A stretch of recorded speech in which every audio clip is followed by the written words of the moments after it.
오늘 본문의 제목은 이런 제목이에요. 하나님이 함께 하시면 왜 나에게 이런 일이 일어나는가? 저희 집안 얘기를 좀 하자면 저희 집안은 어머니가 믿음 생활을 처음으로 시작을 하셨어요. 믿음의 1세대가 되신 거죠. 덕분에 저도 어려서부터 교회에 유치원을 다니게 됐고 우리 집안은 다 교회에 출석하게 되었습니다. 그런데 제 10대 때에 저의 내면 가운데 신앙적인 질문 이런 게 생겼어요. 우리 집안은 이렇게 예수님을 열심히 믿는 것 같은데 어머니도 열심히 기도하고 아버지는 어머니보다는 신앙이 좀 떨어지지만 그래도 교회에 잘 따라 나가시고 우리 형제들도 각자 알아서 신앙생활 교회에 잘 나가서 하고 있는데 그럼에도 불구하고 왜 우리 집은 경제적으로 이렇게 조금 어려움이 있을까? 왜 풀리지 않을까? 하나님이 함께 하신다고 하는데 왜 이런 어려움을 주님께서는 해결해 주시지 않을까? 10대 때의 나이 때. 이게 그 당시에 제가 가지고 있었고 풀리지 않았던 신앙적인 질문이었던 거죠. 그래서 그때쯤에 제 마음이 낙심이 되어져 가지고요. 이런 이야기를 했던 것이 기억이 납니다. 하나님이 계신 것도 알고 우리를 사랑하시는 것도 제가 알겠는데 하나님 정말 저와 함께 하시는 거 맞나요? 우리 가정과 함께 하시는 게 맞나요? 이런 질문을 우리 주님께 드렸던 것이 기억이 납니다. 여러분, 이런 질문은 낯선 질문이 아니죠. 오늘 본문 속의 인물 기드온도 똑같은 질문을 우리 주님께 드리고 있습니다. 사사기 6장을 보면 이 당시 이스라엘은 미디안보다 힘이 약했어요. 그래가지고서 이스라엘 백성들이 이렇게 파종을 하고 그 파종을 할 때쯤 공격해 들어와 가지고 다 걷어가고 빼앗아가고 그리고 가축까지도 다 그렇게 가져가는 거예요. 그러다 보니까 어린아이들도 빼앗기고 모든 먹을 것이 빼앗기다 보니까 이스라엘 백성들의 삶은 어떻냐면 성경에 보게 되면 땅을 파고 들어가서 토굴에서 생활을 했다라고 그렇게 기록이 되어져 있어요. 정말 비참한 삶을 사는 거예요. 그리고 그나마 남아있던 곡식을 파종을 하는 것으로 인하여 이제 추수할 때가 되잖아요. 이스라엘은 이제 밀을 이렇게 심잖아요. 쌀이 아니라. 그럼 그때쯤 돼가지고 또 와가지고 이 추수한 것을 다 빼앗아 가는 거예요. 이스라엘 백성들은 늘 미디안이 원수 같은 거예요. 모든 거 다 빼앗아 가고 먹을 것조차 남겨놓지 않으니까 이들의 마음 가운데는 늘 눌림이 있어서 하나님이 우리와 함께 하시면 왜 우리가 이렇게 미디안에게 압제를 당하고 모든 것을 다 빼앗기는 궁핍한 생활을 해야 합니까? 이게 사실은 그 당시 기드온이 살아가고 있었던 시대에 이스라엘 백성들의 신앙적인 질문이었다라고 하는 것입니다. 그런데 어느 날 미디안이 이 두려워가지고 그 기드온이 포도주를 타작하고 이 빼내고 있는 틀 속에서 밀을 타작하고 있었어요. 여러분 생각해 보십시오. 이상한 일이죠. 보통 밀은 어디서 타작을 합니까? 넓은 타작마당에서 밀을 타작하는 거잖아요. 그런데 기드온은 이 미디안이 또 와서 다 빼앗아 갈까봐 포도주를 즙을 짜내는 통 안에 들어가서 숨어서 거기서 겨우겨우 밀을 타작을 하고 있었던 거죠. 그런데 그에게 찾아와 가지고 천사가 뭐라고 이야기를 하냐면 큰 용사여 여호와께서 너와 함께 하시도다.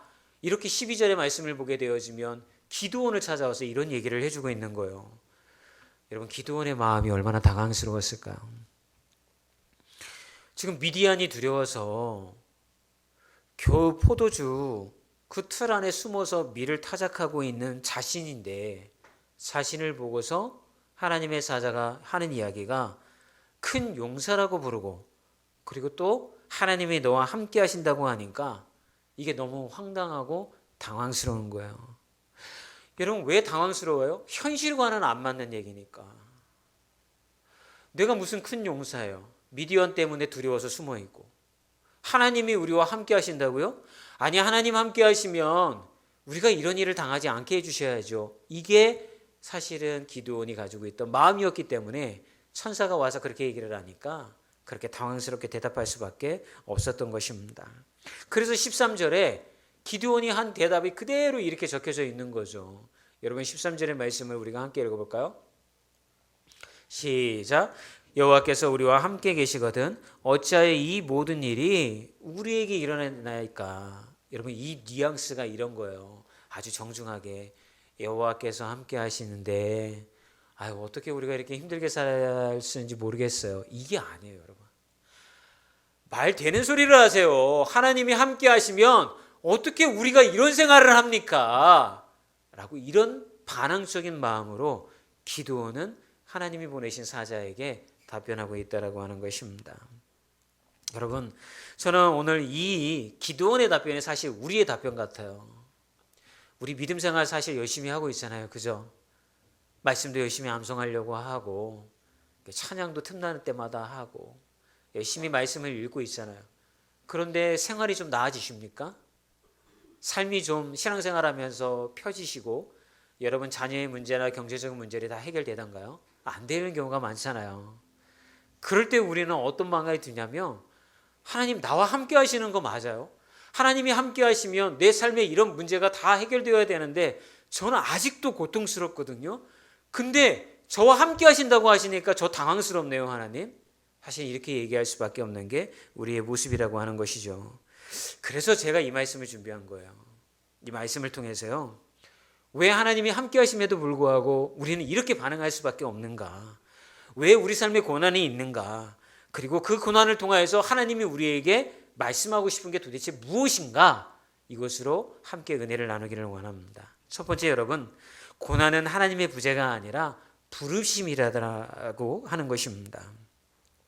아까도 말씀드렸던 것처럼 하나님이 정말 함께 하신다면 왜 우리에게 이런 고난이 있나요? 라고 기드온이 답변했다라고 했잖아요. 근데 이게 여러분 정말 중요한 질문인 것입니다.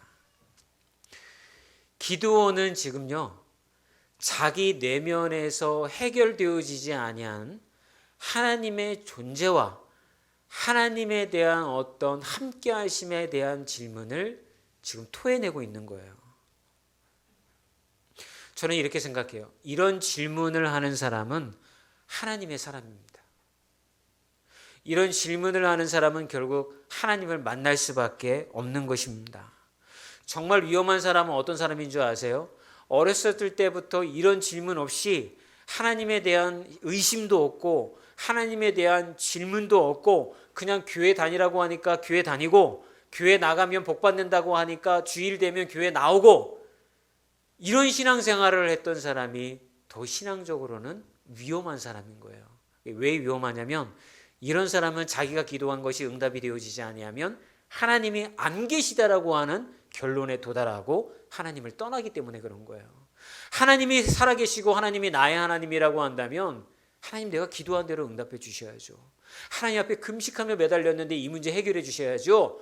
라고 하는 것에 대한 그 자기의 매달림이 있기 때문에 그렇게 해주지 아니하면요 하나님의 존재 자체를 부인하기 때문에 위험하다라고 하는 거예요. 그런데 반대로 하나님 정말 저 나의 하나님 맞아요? 하나님 살아계시는 하나님이라며요. 기도하면 응답하시는 하나님이라며요. 땅끝까지 나와 함께 하시고 동행하시는 하나님이라며요. 근데 왜 내가 이렇게 하나님 앞에 눈물로 씨를 뿌리고 고통 가운데 눈물을 흘리면서 하나님 앞에 매달렸는데 하나님 왜 내 문제 해결해 주시지 않는 거예요? 라고 이런 질문을 끊임없이 하는 사람은요 결국은 하나님을 만나게 되어져 있다라고 하는 거예요. 여러분 신앙은요 하나님과 나와의 인격적인 관계인 거예요. 소통과 이해가 따라가야 한다라는 겁니다. 지금 다 결혼하셨잖아요. 여러분 결혼하시기 전에 그 배우자를 만났을 때를 한번 돌아가 보세요. 그 배우자를 만났을 때 나는 당신이 누구이든 상관없습니다. 나는 믿습니다. 나는 믿습니다. 당신이 착한 여자이고 그리고 당신이 좋은 남자이고 저의 좋은 배우자가 되올 것을 나는 믿습니다. 믿습니다. 이러면서 결혼하셨어요? 아니죠. 간을 보셨잖아요. 이 사람이 좋은 사람 맞을까? 나와 함께 평생토록 함께 할 수 있는 사람일까? 그러면서 여러분 어떻게 해요? 시간을 보내면서 질문도 해보고 그 사람의 생각도 들어보고 그러면서 점점점 이 사람이 말하는 게 다가 아니기는 하지만 그래도 이 사람의 태도나 말하는 거를 보고 행동하는 걸 보니까 믿을 만한 사람인 것 같다. 결혼해도 될 만한 것 같다. 라고 하는 확신이 여러분 가운데 생겼을 때에 여러분 결혼식장 가신 거잖아요. 하나님도 우리와 마찬가지라는 거예요. 여러분들이 하나님 앞에 지금 신앙적인 질문을 하는 건 뭐냐면요, 이 하나님이 정말 내가 믿을 만한 존재인가? 이 하나님이 정말 나의 하나님이 맞는가? 의심하면서 돌다리를 두드리면서 여러분 그 길을 걸어가야 된다라고 하는 거예요. 근데 걷다가 보니까, 함께 그 생각을 나누다 보니까, 주님께서 내게 해주신 말씀을 생각하다 보니까, 아, 정말 믿을 만하구나, 나와 함께 하시는 분이 맞구나, 그렇다라고 한다면 저분이 이야기하시는 것을 100% 나는 신뢰를 해야지 라고 하면 믿음의 발걸음을 한 걸음씩 걸어갈 수가 있다라고 하는 거예요. 하나님은 그런 하나님이기 때문에 여러분 인격적인 하나님이라고 성경은 우리에게 이야기를 해주고 있는 거예요. 여러분 그런 하나님이 아니라 만약 하나님이 폭력적인 하나님이라고 한다면 보통 폭력적인 신은 어떻게 합니까? 나 믿어. 야, 니네 똑바로 해. 날 잘 섬겨. 그렇지 않으면 내가 너희들에게 저주를 내리리라. 아, 무서워요. 두려워요. 하나님 혹시 나한테 해코지를 하실 거 제가 그게 두려워서 나 지금도 하나님한테 잘 갖다 바칠래요? 주일날 빠지지 아니하고 주일 성수 잘할래요? 이런 하나님을 여러분들이 믿고 있다고 한다면 그 하나님은 여러분 폭력적인 하나님이에요. 사랑의 하나님이 아니라 여러분들은 하나님을 잘못 알고 있는 거예요. 하나님은 여러분들을 초대하십니다. 자기를 알려주시려고 합니다. 한번 믿어봐야 내가 너를 얼마나 사랑하는지 너는 아마 나를 모를 거야. 그런데 나는 알려주고 싶어 라고 하며 한 걸음 한 걸음 주님 안으로 여러분들을 초대하는 하나님이시라고 하는 거예요. 그렇기 때문에 저는 우리 청년들에게 특별히 그 얘기를 하고 싶은 거예요. 주님께 질문을 많이 하십시오. 여러분 안에 응답되어지지 아니하고 해결되어지지 않은 그 질문을 가지고 주님 앞에 계속해서 물으십시오.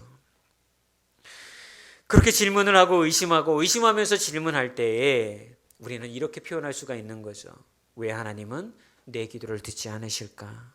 왜 하나님이 함께 하시는데 내가 속한 이 가정은 이렇게 힘든 것일까? 하나님이 살아계시다고 한다면 왜 병은 낫지 않고 왜 일은 점점 꼬이기만 하는 걸까?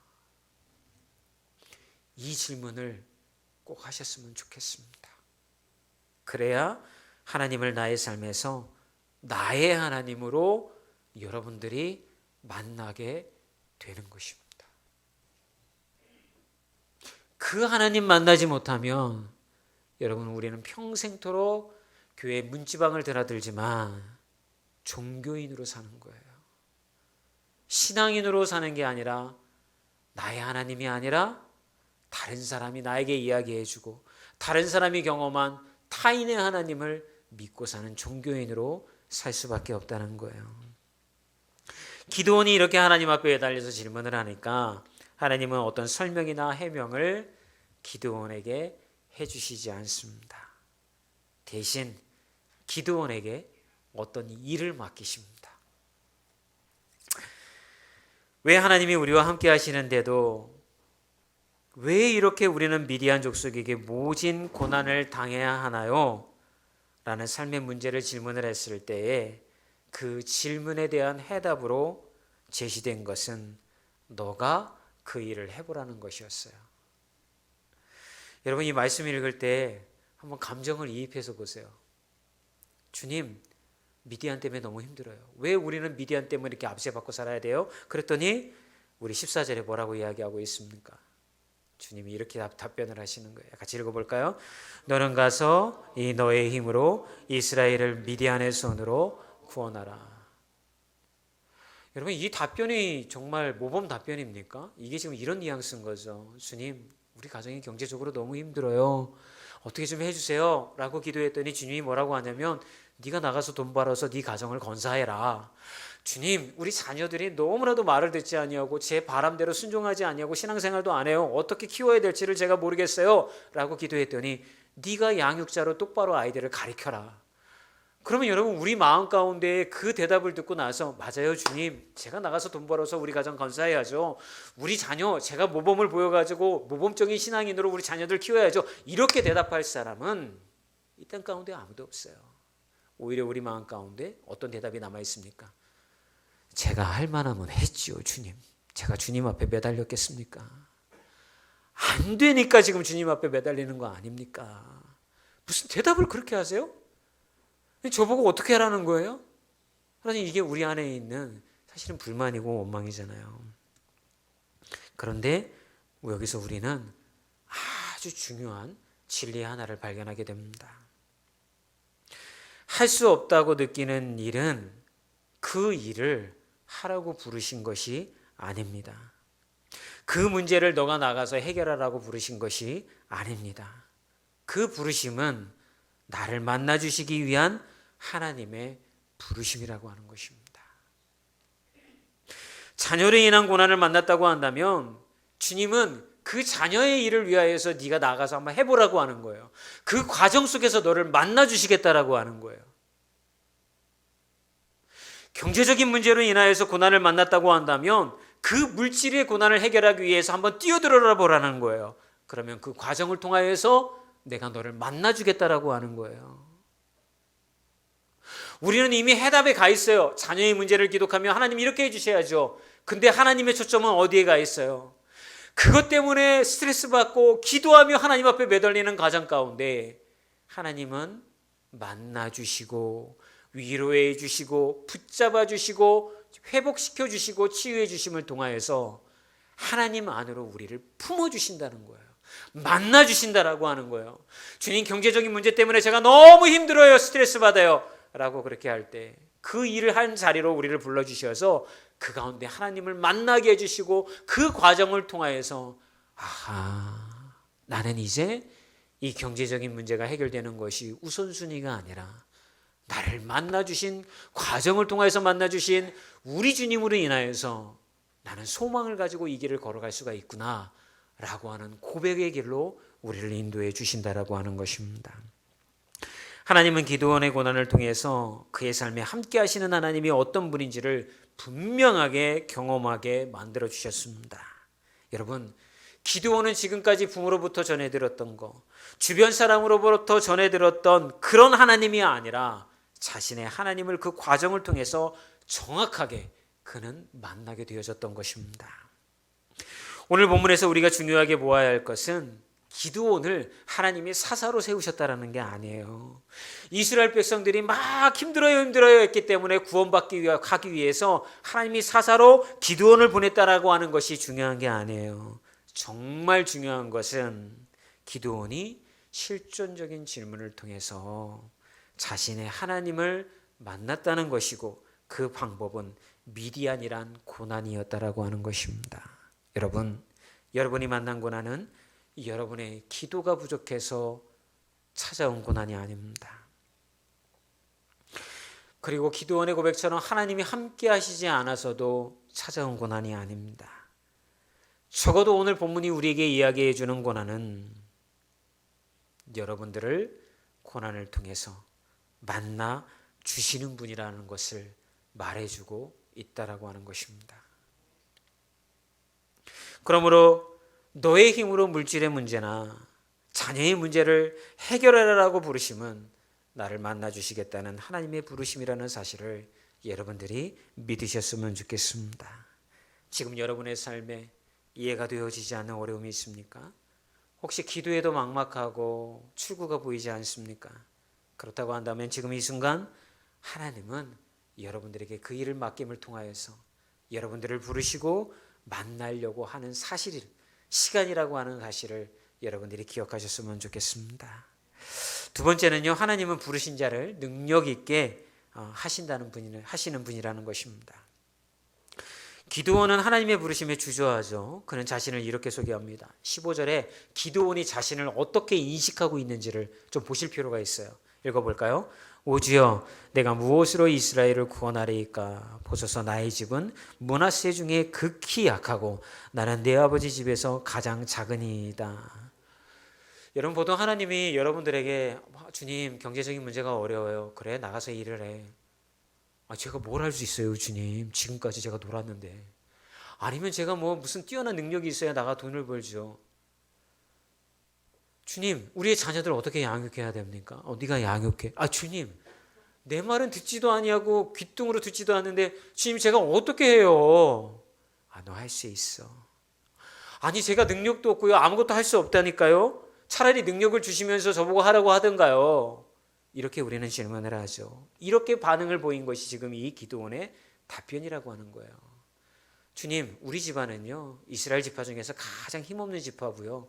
우리 집안에서 막내가 저예요. 근데 저보고 용사라고요? 이스라엘을 구원하라고요? 주님 되는 소리를 하세요. 불가능한 일이에요. 그런 기드온의 답변에 하나님은 이렇게 말씀하십니다. 16절의 말씀이죠. 같이 읽어볼까요? 시작.